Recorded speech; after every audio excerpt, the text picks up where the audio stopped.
I've been asked to describe myself. I have very fair skin, blonde hair, somewhat long, much longer than it was before the pandemic. I am wearing a scarf, which has lots of very pale shades on it, and a black shirt, and I'm told that I have very blue eyes. And now I would like to talk to you about evolutionary architecture. And so let's get this. Hopefully you all can see the screen properly. I want to tell you a little bit about why we talk about evolutionary architecture. And when we think about architecture, one of the things that is a constant is people have always felt architecture as a discipline is about long-term planning. But as we've seen over the past many years, the rate of change of technology is such that we simply can't make long-term plans. When I first started in technology, you could have a 10-year technology roadmap. It would make sense. It doesn't make sense to have that anymore. And under this rate of technological change, we have to be able to change even the underlying architecture of our systems more rapidly. And that's where this notion of evolutionary architecture comes from. Now, when you write a book and you coin a term, coming up with a name is an important part. And I want to tell you about one variant of the name that we thought about and discarded. And many people say, well, don't you just want an adaptable architecture? But the problem with the word adaptable is people think adaptor. There's going to be a switch I can turn or a configuration parameter that I can put in. And it implies that you know the kinds of changes you have to make. And yet, we can't actually know what kind of changes we have to make. Whereas the term evolutionary implies much more that we are changing as the environment around us changes. And that's really what we want to focus here in evolutionary architecture. So the definition of an evolutionary architecture is that it supports guided incremental change across multiple dimensions. And each one of these clauses is quite important, but probably the most important is this word guided. Neil Ford and I, Neil is one of my co-authors, have been talking about evolutionary architecture for a long time. And the first time I heard him give a talk on it, he actually called it emergent architecture. And I told him that I thought that was a very bad name because there isn't one notion of what constitutes a good architecture. One of my favorite examples is I worked on a trading system many years ago. Now, when people hear trading system, they think low latency, high throughput, high volume trading, stock exchange, can't slow down. For this trading application, they didn't in their wildest dreams ever expect to do more than 100 transactions in a day. Not an hour, not a minute, a day. What they cared about was never ever losing a message because every transaction was worth billions with a B of dollars in the early 2000s. What constitutes a good architecture for the trading system I built is completely different than a good architecture for a more traditional notion of a trading system. So what we have to have is some way of specifying what we think good is for our architecture. Now, we took a lot of inspiration for evolutionary architecture, actually from the field of evolutionary computation, things like genetic algorithms. And a genetic algorithm has a thing called a fitness function that characterizes how close to a desired solution your current proposed solution is. One of the standard examples that we use is the traveling salesman problem.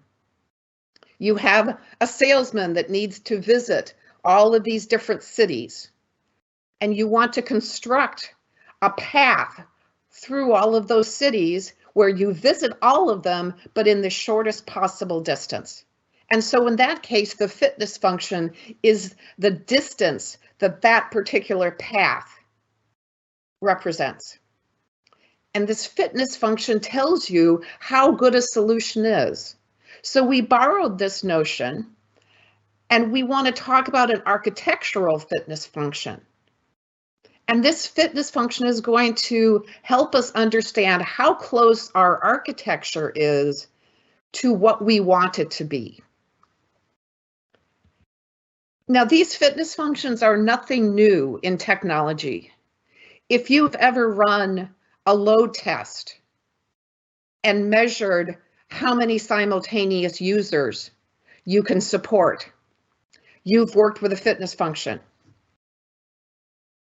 What we have found, though, is that using this fitness function terminology, it helps to unify all kinds of different requirements and allows us to make those inevitable trade-off decisions when we've got two things we'd like to do, but we can't do them both. How do we decide which to do?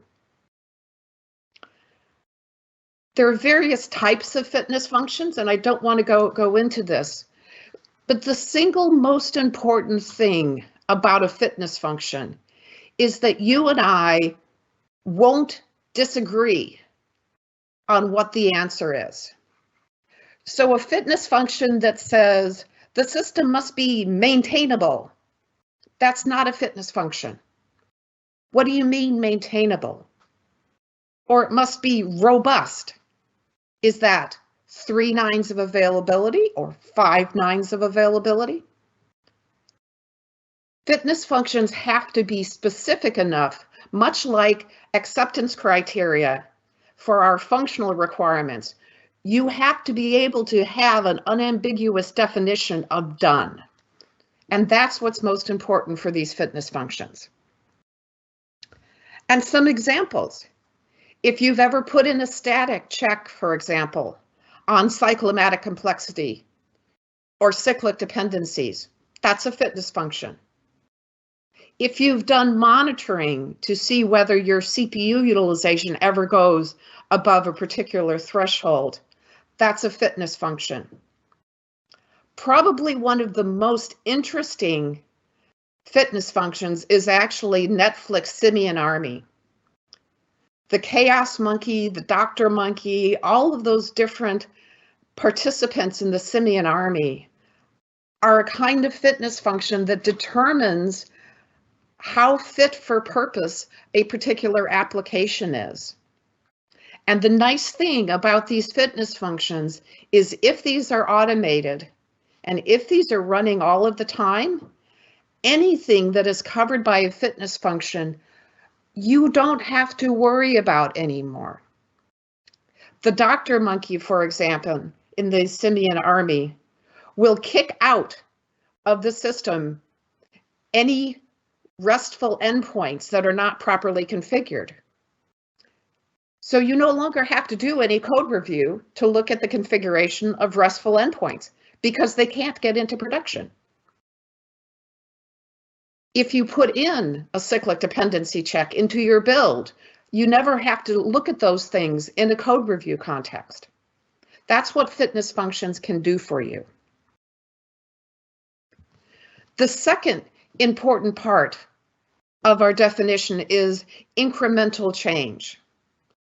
And of course, starting with the agile software development process, we want to make change constantly in small changes so that we understand what might possibly go wrong. In the context of these kinds of architectural changes, though, we need to think about two different kinds of changes. There are application changes. What techniques might we use to get changes into the application? And then the operational aspect of how do you actually deploy into production? I'll talk a little bit more later about the role of things like continuous delivery in actually making an evolutionary architecture a reality. And then the final aspect of the definition is across multiple dimensions.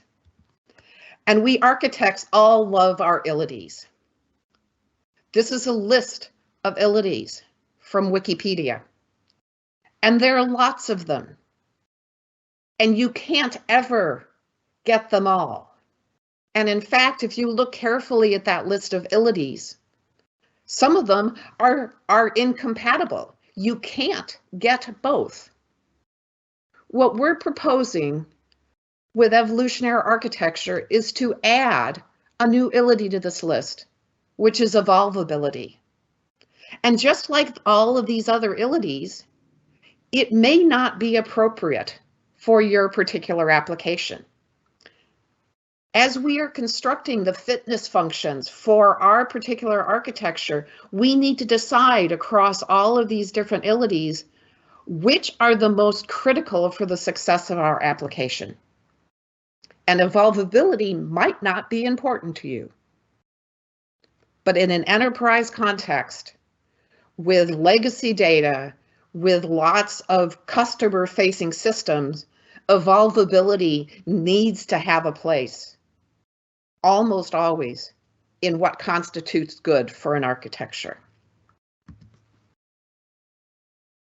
Now let's move on to some principles. What does it mean to be an evolutionary architecture? And I'm not going to talk in detail about all of these, but we have principles that talk about when to make decisions. The last responsible moment. Delay your architectural decisions as long as possible so you have as much information as you can to make the right choice. You want to both architect and develop your system with evolvability in mind. And part of developing for evolvability is thinking about how easy or difficult is it to understand code, because you cannot change something that you don't understand. Pastel's law talks about how we describe our communications between different parts of our system. And of course, being from ThoughtWorks, I have to say something about testing. One of the things that we have found is that if you focus on the testability of an architecture, you will tend to end up with a better architecture. If you have a test, for example, that's testing a component of your architecture, and its name is test this and this and this and this unless that and you probably don't have a well-defined concept for what that thing does. And maybe you want to rethink that. Because architecting for testability and evolvability means having the components of your architecture with the kinds of boundaries around them that you can move them around as you have to, as business processes change, or as you want to reuse some aspect of a business process to deliver a new product or service. Now, the one I want to spend a little more time on is Conways Law. And simply put, Conways Law says that the architecture of a system is going to reflect the communication patterns of the organization that builds the system. So if you don't like the way your people are organized, you're probably not going to like the system that results. In trying to apply Conway's Law as a positive to influence our architecture, it leads us to break down silos, particularly silos that are around, say, the layer of an architecture, or a particular kind of technology. I worked for a client once where to deploy anything to production, you had to coordinate against 9 different teams because the teams were layered by the technical aspects of delivering a feature, not anything to do with the business. And so the simplest change still required cooperation amongst 9 teams. That's not the way you want to organize. So you want to think about, what is the business process? What are the business concepts that my systems are trying to support? And how can I break down existing technology silos and form groups, cross-functional teams around business concepts and business functionality? Now, what do I do? What are the things that we can do as technologists to make an architecture more evolutionary?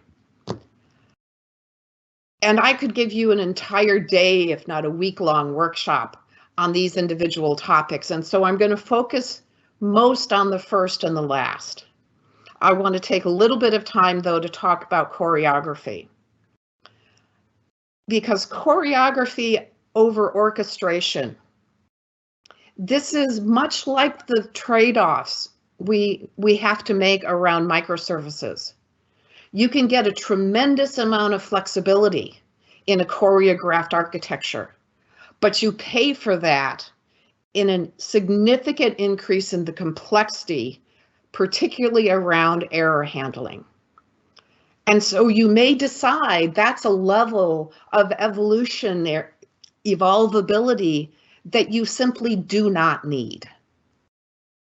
It's definitely a technique that supports evolutionary architecture, but it is certainly not for everybody. Now, to me, one of the most unappreciated but critical book that came out, and this came out around 2004 or so, is a book called Database Refactoring. And the reason it's so important is, if you cannot evolve the data for a system, you can't evolve the system.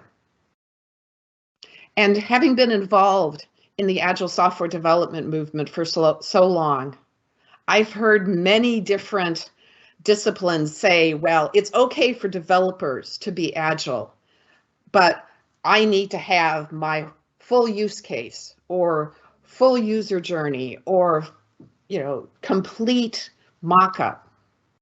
I believe the group that had the best argument for why they needed more upfront thinking were database administrators. Because as soon as data is in production, you have to do data migration. And data migration is hard.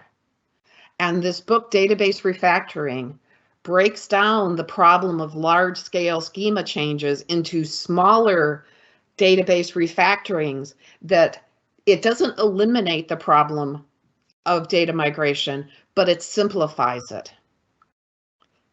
In fact, we've mentioned to Pramod Sadalgi, one of the authors of the book who works for ThoughtWorks, that he should reissue the book and call it Evolutionary Database Design, because that's really what that book is about. How do you apply ideas around evolving databases and yet not really hurt yourself when it comes to data migration?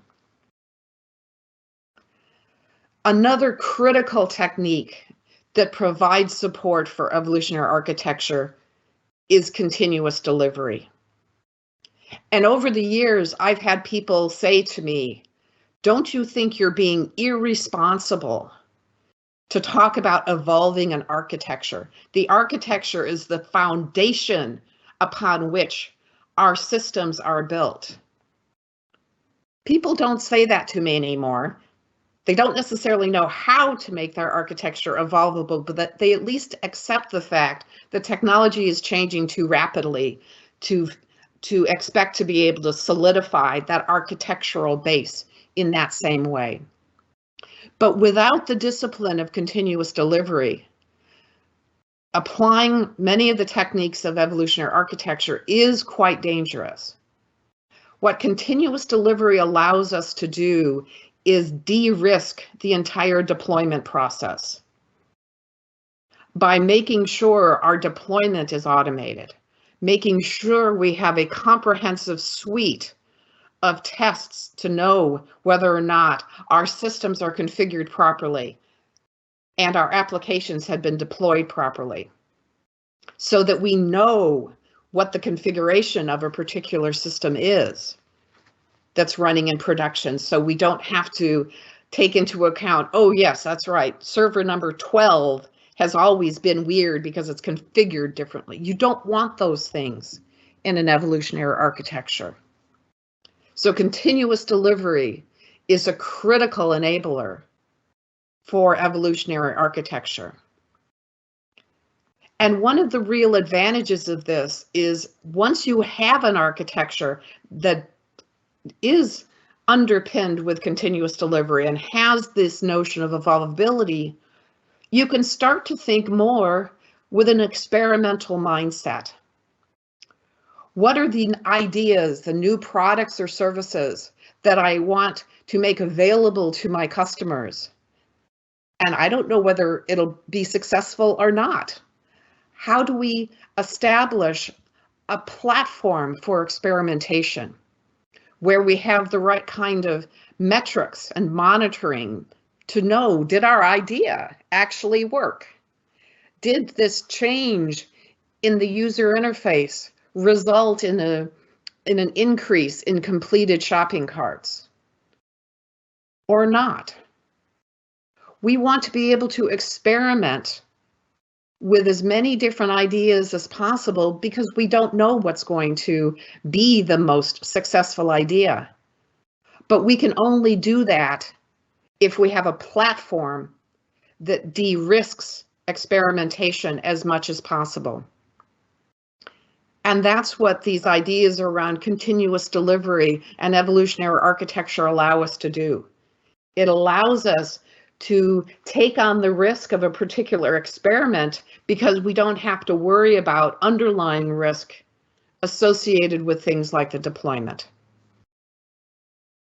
But there's another important part of experimentation, which many organizations are still struggling with. And that's, do they truly have a culture of experimentation? Are they able to distinguish between an experiment that didn't quite work out, but we learned a lot, from something that was just a really bad idea? I have many organizations ask me about setting up their innovation programs. And they say, you know, I want to measure the success of my innovation program by the percentage of ideas that make it into production. And that's a very bad measure for experimentation, because if you know what the answer is, it's not really an experiment. We have to take some risks when we're trying new ideas. And as long as those ideas have a firm basis, that there's reasons to believe this is a good idea, we ought to be okay with some of these experiments not working if we learn something about, okay, what was our assumption that made us think this was actually going to work, and how do we need to change our assumptions, and what might that mean the next idea should be? But this culture of experimentation is something organizations in general are very bad at. We don't want to do the hard work of distinguishing between a constructive failure, we learned something important from that even though it didn't work out, from something that was just a bad idea. And unfortunately, there are bad ideas too. Now, what about governance? There are many people, much like the phrase architecture, some people will say architecture is incompatible with Agile, and I say that's false. Some people want to ban governance. And just because some architectural governance processes are bad doesn't mean we shouldn't be doing governance.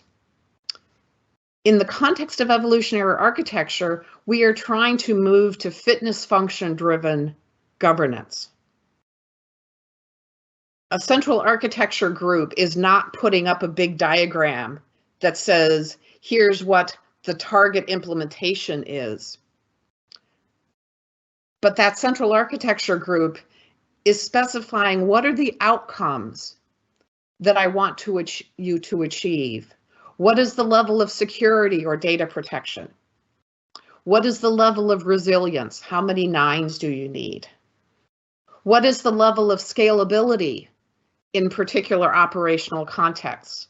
How many simultaneous users? We want to specify it in terms of the outcome. What is the behavior we are trying to achieve? As opposed to, you will use this particular tool to achieve resilience. It's much more evolvable to say, we want this level of resilience. Get that level of resilience however you can, which means when new technology comes along that might make it much simpler for you to achieve your 5 nines of availability, you can switch out the implementation because you're still achieving your outcome. And this is a significant mindset shift for architecture groups who are used to thinking about specifying tools and approaches as opposed to specifying these are the outcomes we need to achieve for this to be the kind of architecture we need it to be. Now, how do we make it work? I'm sitting in an organization, we've got legacy all over the place. My architecture really isn't where I want it to be. How do I make progress? How do I get started? Well, you still want to define what you'd like to have in terms of good. What would you like your resilience to be, even if it's not there yet? What would you like your code quality to be, even if it's not there yet? What would you like your layering to look like in terms of separation of concerns or conceptual integrity of different aspects of your architecture? Go ahead and define what you want your architecture to be in these fitness functions. And then select the one that you're most worried about. And I didn't say the one you thought was going to change, but the one that you're most worried about. Where do you get in trouble the most? And start working on improving just that dimension. An important part of all of this is to monitor the trends, because the trend of a particular value for a fitness function is often far more important than the actual value. If my code quality metric, for example, is staying at about the same level and then suddenly plummets, I don't really care what the number is up here, and I don't really even care what the number is down here. I care about the fact that it plummeted. I want to fix that. I want to know what happened to cause that large of a change so quickly so that I can fix it. So you want to monitor how you're doing on all of these fitness functions. And when you achieve your objective, let's say you picked cyclomatic complexity, and now you finally have all of those places in your code that had poor cyclomatic complexity, and they're all fixed. Now, in your build, if somebody violates that fitness function, you break the build. And then you can look your software delivery manager in the eye and say, it's never going to get that bad again because we're going to know it.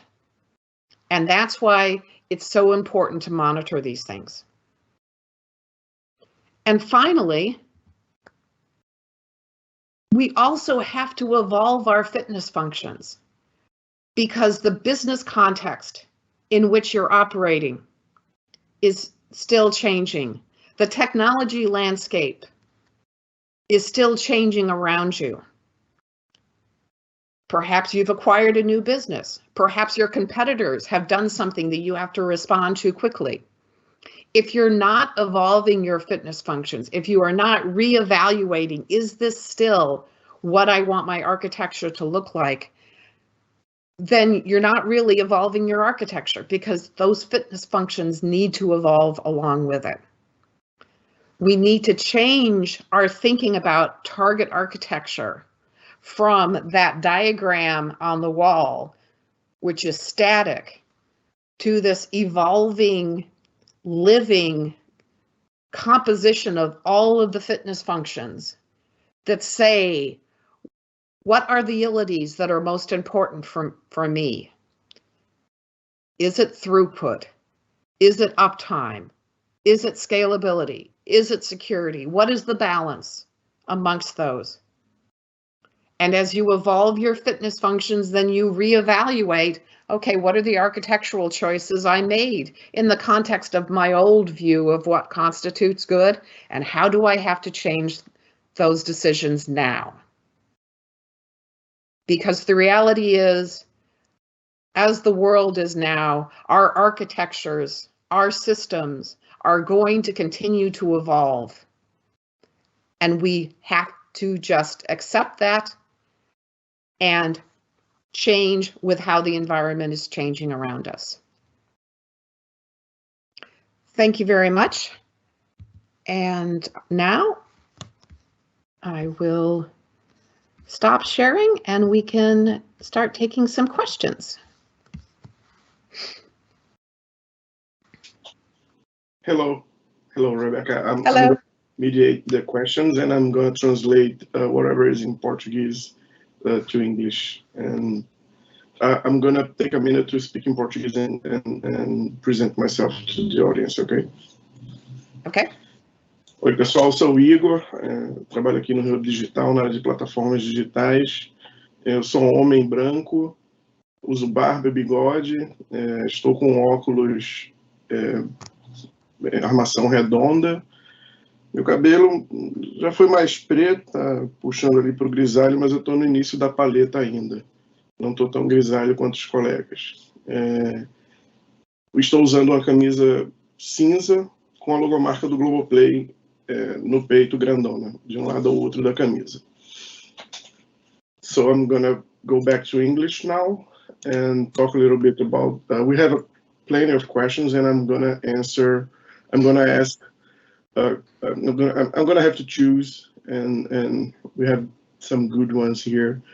The first one is a question from Michelle, and the question is how to balance the amount of tests and experimentation that needs to be done in an application. The test pyramid is huge, and implement all tests can cost a lot of money.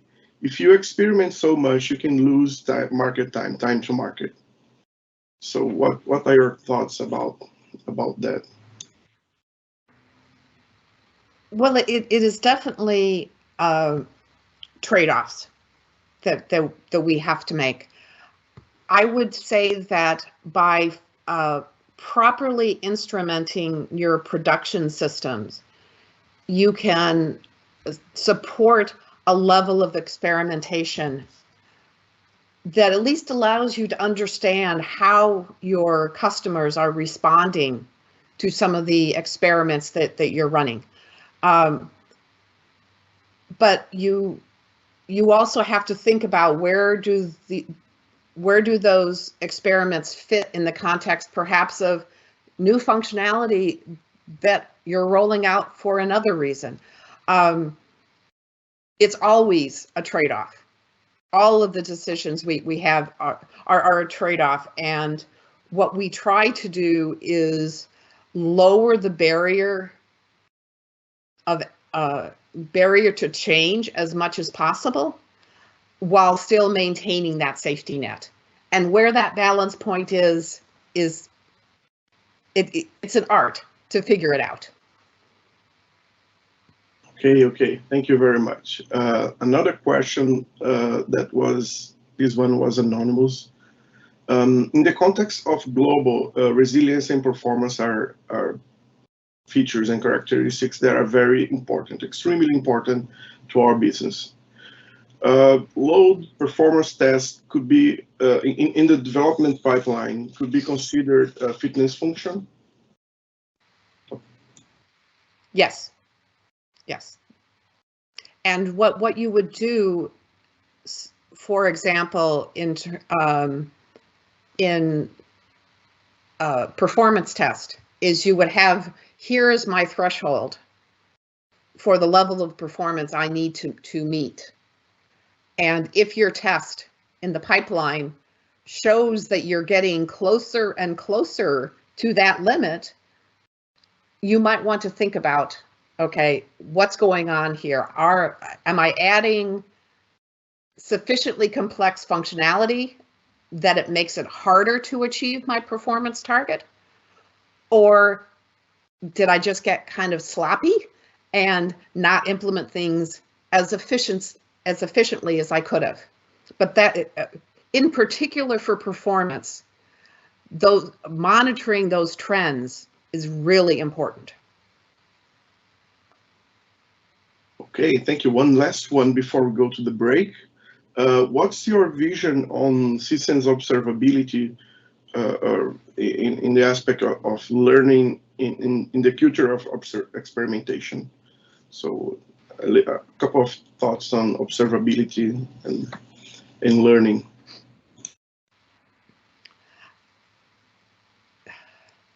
I think we have come a long way in the evolving our thinking from just monitoring CPU utilization, memory utilization, to true observability. And I think that's crucial. And one of the things that true observability allows us to do is to support experimentation in a safer way, because true observability is going to allow us to start to detect, perhaps earlier, when things aren't working quite as well as we had hoped they would. The risk, though, is I've seen some people just say, we're going to completely abandon testing. We'll just test everything in production because we have such a wonderful observability framework. I think that's going a little too extreme. Yes, there are things that we're never going to be able to test in a test environment. And observability has given us a lot of tools to allow us to understand what's happening in production. But personally, I don't think that negates the need to do comprehensive testing before something goes live or in a small pilot group or something. But my vision for observability is that we are going to continue to mature this to actually encompass not just the technical metrics that we often talk about, but more of the fundamental business metrics as well. Okay, thank you. Thank you very much, Rebecca, on behalf of everyone at Globo.